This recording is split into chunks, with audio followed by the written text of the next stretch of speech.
ERi-TV news broadcast crew and I, Delayed Sahaya, are now ready for your daily news briefing at 10:30 local time. But first, let us catch up with the major headlines. Major infrastructure programs implemented in the central region. Vocational training provided to college students.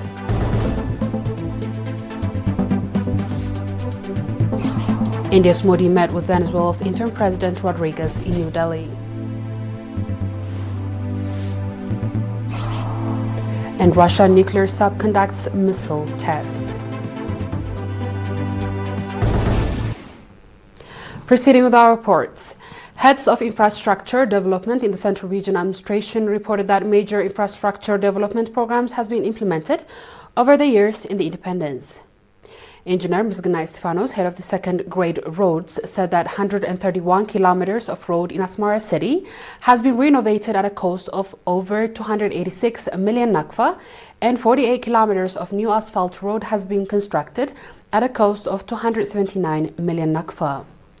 Engineer Ms. further noted that 24 kilometers of dirt road has been constructed in Baleza, Durfo, Maichhot, and Gul-A. An investment of 1.3 billion nakfa has been made in a land allocated with residential housing, construction, and over 78,000 square meters of pedestrian walkways have been constructed at a cost of about 30 million nakfa. Engineer Abraham Daniel, head of the agriculture infrastructure, said that 44 big and 24 small dams has been constructed, 17 dams has been renovated, and irrigated farm across the region has increased from 232 hectares to 2,000 hectares.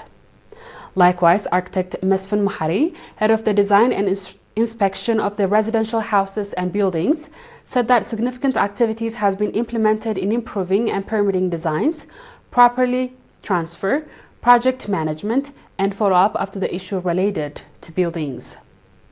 According to the report from the Department of Infrastructure Development in the Central Region, 41 schools, 2 community hospitals, 3 health centers, and 7 health stations have been constructed.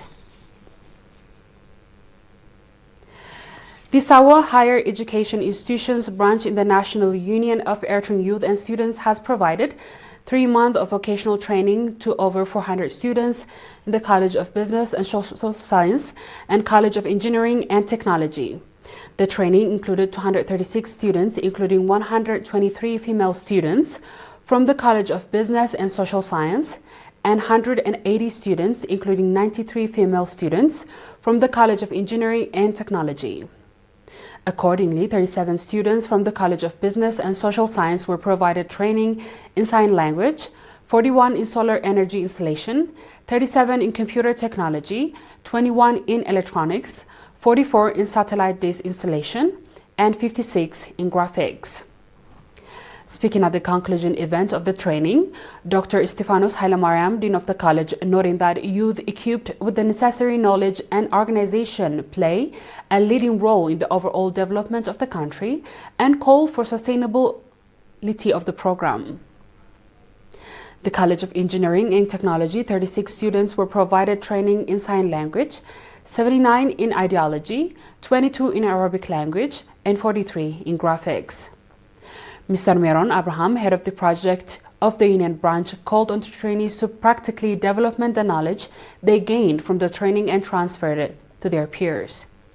Similarly, the Eritrean Police provided training in computer maintenance, photocopier and printer maintenance, as well as computer networking to its members. Lieutenant Colonel Debesai Khlu, head of the General Service at the Eritrean Police Headquarters, said that the training came from all police stations across the country as well as from the police headquarters. Mr. Abraham Bito, head of the maintenance, said that the training will make significant contribution to effectively and timely facilitating the daily activities. Nationals in the Australian cities of Melbourne, Sydney, Perth, Brisbane, Adelaide, Hobart and Launceston made colorfully celebrated 35th Independence Day anniversary under the theme Our Resilience, Our Guarantee. The celebratory event in Melbourne, in which a number of nationals and invited guests took part, Mr. Andreas Abraham, Eritrea's Consul General in Australia, noting that Eritrea's independence is the fruit of perseverance and sacrifice to the Eritrean people, and it's celebrated every year enthusiastically and with pride. He also called on every national to live up to the expectation of the martyrs. Noting that after independence, the Eritrean people have registered major national development programs while foiling all sorts of external hostiles, Mr. Andreas said that the secret behind the existence and victory of the Eritrean people is their perseverance and unity. He also called on communities and parents to earnestly work to transfer noble values to the younger generation. Mr. Kadane Gimbot, chairman of the Eritrean community in Victoria, congratulated the Eritrean people and its defense forces and commended those who contributed to the colorful event. The event certificates of appreciation were handed out to players who participated in the African Nations Cup qualification presenting the Eritrean national football team.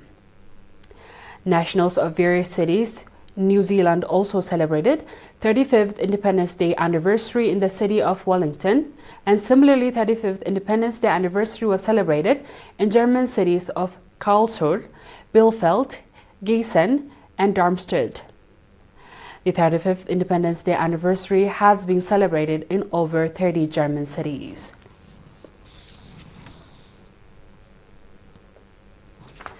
A seminar focusing on the importance and challenge of artificial intelligence was conducted for youth in the southern Red Sea region. The seminar was held in the port city of Asab. At the seminar, Mr. Zacharias Tedros, a digital graphics expert in Germany, gave a briefing on the present stage of artificial intelligence and social media, expected future developments as well as economic, cultural, political, and safety advantage and risks. Urging the youth, especially those in good position in their academic education, the use of medium consciously and positively influence their peers, Mr. Zacharias called for creating opportunities for youth to acquaint themselves with artificial intelligence. The participants called for organized similar seminars and educational forums. Straight ahead is our international news after a short break.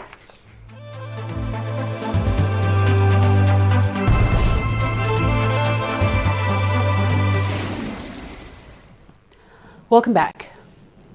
India's Modi met with Venezuelan interim president Rodriguez in New Delhi, Venezuela's interim president Delcy Rodriguez met with Indian Prime Minister Narendra Modi in New Delhi on Thursday during their 5-day visit to India. Her visit comes as India, the world's third largest oil importer and consumer, grapples with supply disruptions caused by the US-Israeli war with Iran, which has virtually shut the Strait of Hormuz, a key outlet that carried more than 40% of the South Asian nationals' crude oil imports.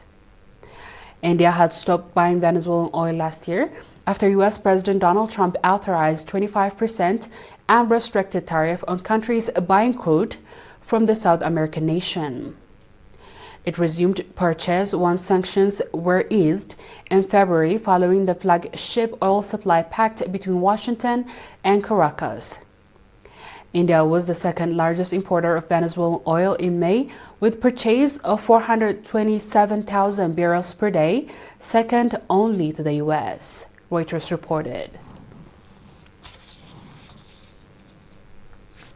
On our last report, Russian Northern Fleet has increased footage of the Arkhangelsk nuclear submarine performing successful missile test in Barents Sea in the Arctic. The vessel fired an Onsk cruise missile from underwater position, hitting a target intimating of a surface ship 200 kilometers away, the fleet said in a statement on Wednesday. Besides the Onsk missile, Yasim M vessel are also armed with Calder cruise missile, Tursunut hypersonic missile. The Arkhangelsk has been a service in Northern Fleet since December 2024.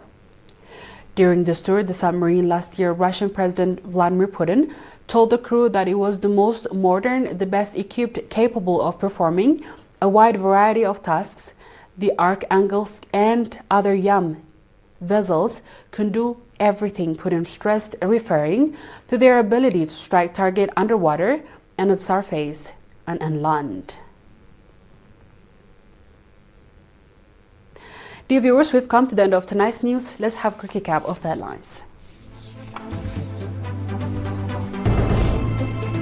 Major infrastructure programs implemented in the central region. Vocational training provided to college students.